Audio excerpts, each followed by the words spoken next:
This video is by Straight Goods News, SGNews.ca. I am to be with Elder Robinson today and wishing a quick recovery to Chief Spence. When I last saw her the day of the meeting between the Prime Minister and the Governor General and a number of chiefs, I said something very simple to her, and I would say it to all of you, and that is that everyone needs to join this struggle, because it is a struggle for our true identity as a country. The reconciliation between those who have been here for thousands of years and those who've come more recently is unfinished business.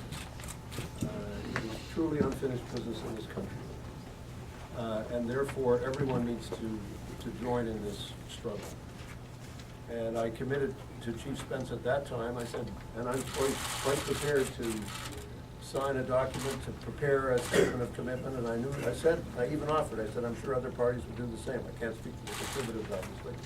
But I knew that other oppositions would do the same. Other opposition parties would do the same. But then I also said something else to her, and that is that it's everyone's struggle, but no one should die.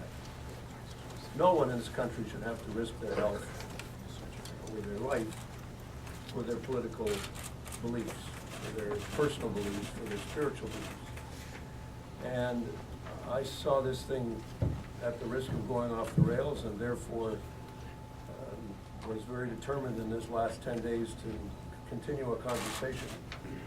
I spoke with Danny many occasions, and we spoke and we argued a little bit, and we engaged in a conversation about what could happen. And many others have done the same thing. So I just want to say that this, with respect to the statement of commitment that we've agreed to, it is an expression of some very profound facts about Canadian life that actually have been expressed at other times in other ways, in the Charlottetown Accord, in the Kelowna Accord, in the efforts that we've made to recognize the inherent right to self-government, the inherent right to respect treaties, which we fought for when we were patriating the Constitution in 1981. This is a continuation of that struggle. It is not something new or completely different from what we've said before. It's a continuation of it, but it is a firm engagement on our part. The two opposition parties, Mr. Ray and Mr. Saganash, and that is the extent to which you didn't get into specifics on the declaration. I'm wondering why that is.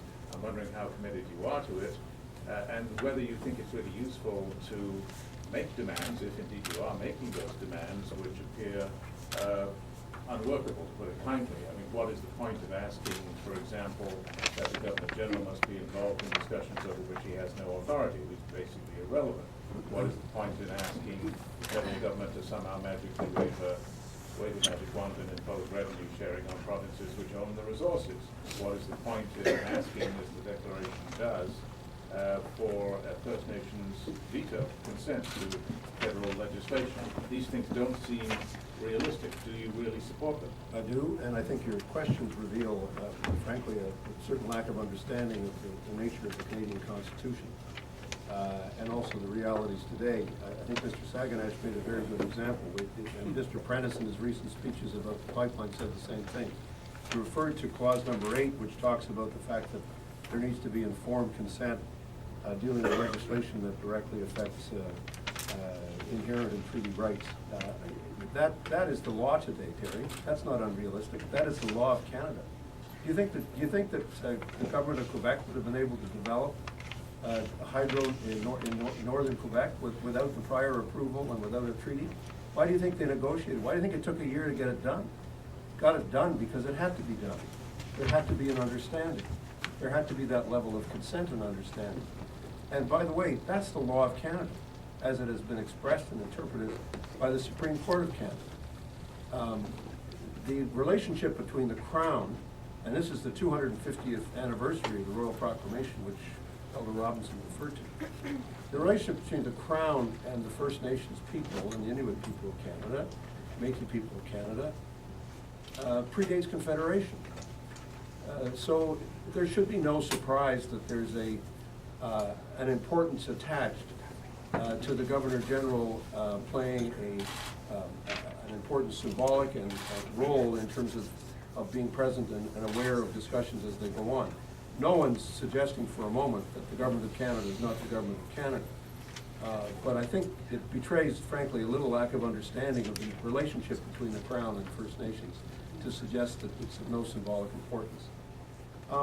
The point that I think we wanted to make in the Declaration of Commitment is that these are things that are not that are going to take time. These are things that are going to require work. But the issue, for example, of revenue sharing and how that relates to the provinces is obviously something that we all have to discuss because there is a very profound sense, certainly, for example, in Northern Ontario, a situation with which I'm very familiar, I know Carolee Angus is familiar with it, where there are real issues now around how we're going to be able to proceed with major resource development without the involvement and participation of the Aboriginal people, and without recognizing the rights that are there. Same thing is true with respect to developments in northern Manitoba and in northern parts of every province of Saskatchewan. These are issues that are very real and live today. So you may have your own personal editorial view with respect to this declaration, but it is an absolutely realistic assessment of the steps that need to be taken in our lifetime if we are in fact going to achieve the reconciliation of which I've previously. How to look after all of this water under the bridge? Well, I mean, I think Mr. Harper, the biggest, started out his administration making I think a huge mistake, and that was to abandon the Kelowna Accord, which had been negotiated over a year and a half of discussions with the Aboriginal leadership of the country and with the provinces. And it was a unique moment in our history where we actually made a lot of real progress in terms of advancing that agenda.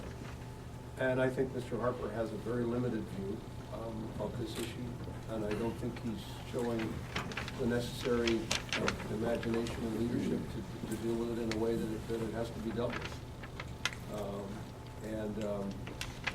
Frankly, you know, polls may come up and down, people may say this or that about this issue. To me, it's not about polls, it's about justice, it's about doing the right thing, and it's about showing the imagination that's required to get something done. And I don't think Mr. Harper has that. Let's not forget that the Reform Party, of which he was a member and of which the Conservative Party is the inheritor, opposed the Niska Treaty. Not only opposed it, they filibustered it. They tried to block it in every way, shape, and form that they could. Many of their members have taken a very negative view of Supreme Court decisions and of how the law in Canada has in fact evolved. They took a very long time to endorse the UN Declaration. So I think they don't. This is an issue where they just don't get it. I stated last week about the failure of the current government with respect to Aboriginal. So let's not forget. Not only did he establish the Royal Commission, which was a groundbreaking document, and everybody should go back and read it again. He also was he presided over the discussions on Charlottetown, which ensured the inherent right to self-government. So what we're trying to do here is actually respect the Canadian tradition, how things used to be done. Mr. Trudeau met frequently with Aboriginal leadership. Mr. Chrétien did. Mr. Mulroney did. There were ceremonial discussions. The Governor General was sometimes present, sometimes not present. We somehow, under this government, we've diminished ourselves. We've diminished this issue and tried to set it aside and say, even the view that was expressed all the time by the government minister saying, oh, you have a problem, go and see John Duncan. It's no understanding of what this relationship is all about. If I may say so, even questions that say, why would anybody be interested in seeing the Governor General? I'll tell you why. Because he represents the Crown, and he represents the history of this country, and he represents the constitutional continuity of this country. That's why he should be there. And it's no insult to the Prime Minister to say that's how we should do things in this country, with some respect for the actual traditions of our own country. That's why it needs to be.